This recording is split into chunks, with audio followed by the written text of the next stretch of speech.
एक दिन एक परिवार बहुत बड़ जंगल भितरे को बुलिबाकू जानती हेले तांकर परिवारर 5 जन लोक थिले। बापा आउ बोऊ, 2 भौणी, एक भाई।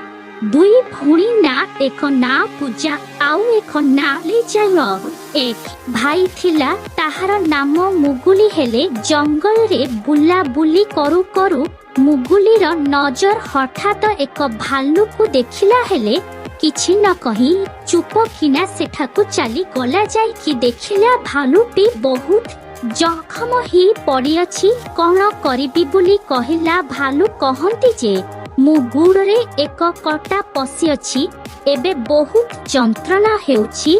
मुगुली कहिंती हो ठीक अछि। मुगुली कटाटी को काढ़ी देला। भालू को आरंभ लेखिला।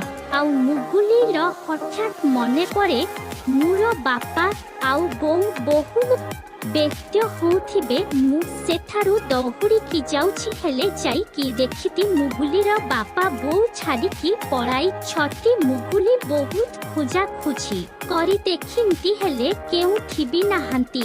एबे मु कौन करिबी, संध्या हेलानी। एया मुगुली बापा बोऊ डाकी डाकी बहुत चित्कार करी कादु ठाए। मुगुलीर बापा बोऊ भी बहुत खिजंत हेले तांकू मेली न थाए। बगिरा और भालू भल सांग अटे। सी 2 जन कादो सुनी आसिकी देखंती। सेई मनीष पिलाटा भालू कहंती, बगिरांक हेई मेरा पादरू कटा काढ़ी थिला, मुगुली की नहीं जानती।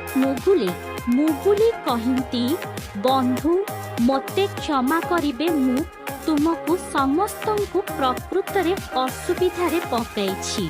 मुगुली को स्नेहरे करी कहिला, छोट भाई वर्तमान शीघ्र मो